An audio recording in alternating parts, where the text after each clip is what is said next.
Fala galera, e no primeiro jogo, após a saída de Miguel Ángel Ramírez, o Inter venceu o Bahia por 1-0 lá em Salvador, um resultado importantíssimo para recuperar a confiança, os pontos positivos, os pontos negativos. Vamos falar um pouco aí dessa atuação colorada lá no estádio de Pituaçu, aqui no meu canal, o canal do Salzano. Chega aqui, te inscreve, ativa notificações, dá teu like, o joinha bacana, para o conteúdo subir e viralizar cada vez mais aqui no YouTube, tá certo? Bom, o Inter teve uma série de desfalques nessa partida. Ao todo, 10 atletas não estavam à disposição de Osmar Loz nesta noite.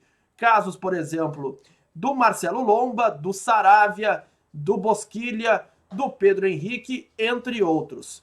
O Internacional, Osmar Loz, colocou em campo, deu sequência a Daniel no gol, Johnny no meio de campo, botou o Léo Borges na lateral esquerda, até porque o Moisés, por pertencer ao Bahia, por o acordo de cavalheiros, ele não poderia estar em campo nesta noite. No meio campo ali também colocou o Edenilson, o Patrick, o Tyson, criando as jogadas com Yuri Alberto e Thiago Galhardo na frente. Ao longo da partida, foi um resultado absolutamente justo do Internacional, porque praticamente não correu riscos a partida inteira. O goleiro Daniel, quando trabalhou, fez ali defesas seguras, mas não foi muito ameaçado. O que significa dizer com isso? Osmar Loz armou um time muito parecido com o que Abel Braga fez aqui na sua passagem no Internacional. Uma equipe reativa ao invés de ser propositiva, muito diferente do que tentou implementar aqui Miguel Ángel Ramírez sem sucesso. Uma medida interessante que observei ao longo da partida.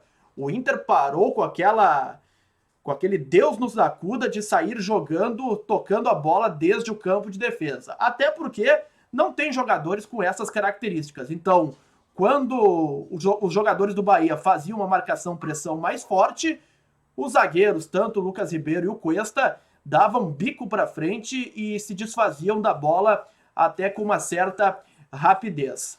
O gol do Inter surgiu através de um pênalti muito bem assinalado. Até o próprio goleiro Matheus Teixeira, o Edenilson falou isso na saída do campo, admitiu que cometeu a penalidade máxima. E o Edenilson, que a gente pode contestar aqui às vezes o desempenho desse atleta, batendo pênalti, ele é disparado o melhor cobrador desse elenco do Internacional. Bateu com maestria no ângulo esquerdo do Matheus Teixeira e fez Inter 1-0 num pênalti que eu considero muito bem marcado, porque o Matheus, o goleiro do Bahia, ele faz a falta. Dentro da área, logicamente, é pênalti.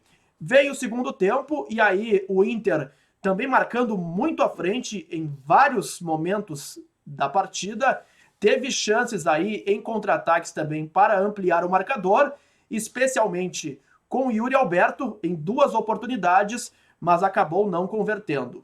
Ainda assim, foi pouco ameaçado, porque, convenhamos, né, seu Lucas Ribeiro, que expulsão bem besta que você fez hoje à noite lá contra o Bahia. E não é só por hoje, eu fiz um levantamento aqui, nos últimos 10 jogos do Internacional, meus amigos, 7 expulsões da equipe colorada. Então, meu Deus do céu, tá na hora da direção tomar uma providência, porque essas expulsões acabam muitas vezes prejudicando o desempenho do time. Hoje, por sorte, o Inter ainda conseguiu, com um jogador a menos, não correr tantos riscos. Mas olha só, nos últimos 10 jogos, 7 expulsões.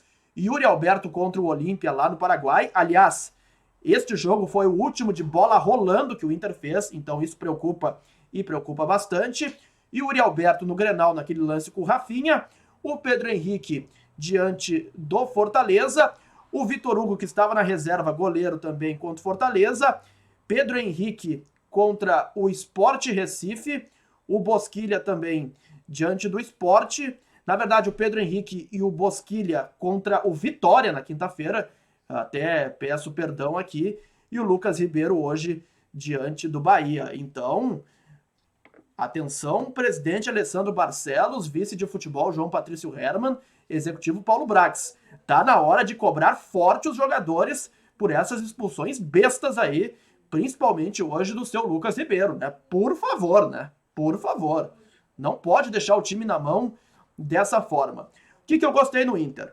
Defensivamente foi muito bem, correu poucos riscos e também resultado é muito importante para recuperar a confiança da equipe. Quem eu gostei muito na equipe? Johnny, uma partida muito boa como primeiro volante. Léo Borges acertou praticamente tudo que fez na partida também, lateral esquerdo. E o Tyson é o maestro dessa equipe. Ele sobra muito em relação aos demais. Muitas assistências importantes. Uma delas originou ali, o Edenilson foi derrubado e aí converteu no pênalti. E muitas outras jogadas que ele participou e deixou seus companheiros na cara do gol. A melhorar também o desempenho ainda mais ofensivo, que ainda está, pela qualidade que tem o Inter, especialmente do meio para frente, criar mais jogadas. E acho que até com essa vitória diante do Bahia, tira um pouco o peso dos jogadores, que podem até jogar um pouco agora mais leves, depois de toda essa pressão e dessa crise aí, que estava batendo na porta, bateu na porta do Inter, tanto é que o Ramires acabou sendo demitido. Então agora tem um jogo importante contra o Atlético Mineiro, Osmar Loz na Casa Mata, e vamos ver aí como é que o Inter vai se comportar com um adversário que é muito forte aí, e hoje ganhou do São Paulo lá no Mineirão pelo Campeonato Brasileiro. As carências continuam, ainda com a boa atuação do Johnny e também do Léo Borges na lateral esquerda. Penso que o Inter tem que trazer lateral esquerdo, volante e, para ontem, um zagueiro, porque Lucas Ribeiro, Pedro Henrique, Lucas Ribeiro expulso hoje, Pedro Henrique nas últimas 2 partidas e o Zé Gabriel, que comprovadamente não dá boa resposta na zaga, precisa de um zagueiro confiável e de qualidade ao lado do Vitor Cuesta. Vamos ver aí o que a direção vai apresentar nos próximos dias. Tá legal? Assim eu vi um pouco da vitória importante, mas justa contra o Bahia, 1-0 lá em Salvador. Tá legal? Gostou do vídeo? Dá teu like, joinha bacana. Segunda-feira promete, hein, em relação à busca do Inter por um novo técnico. Qualquer momento a gente pode vir aqui com novidades. Os 2 nomes que o Inter trabalha, vou repetir mais uma vez essa informação. O uruguaio Diego Aguirre e o português Marco Silva. Boa noite.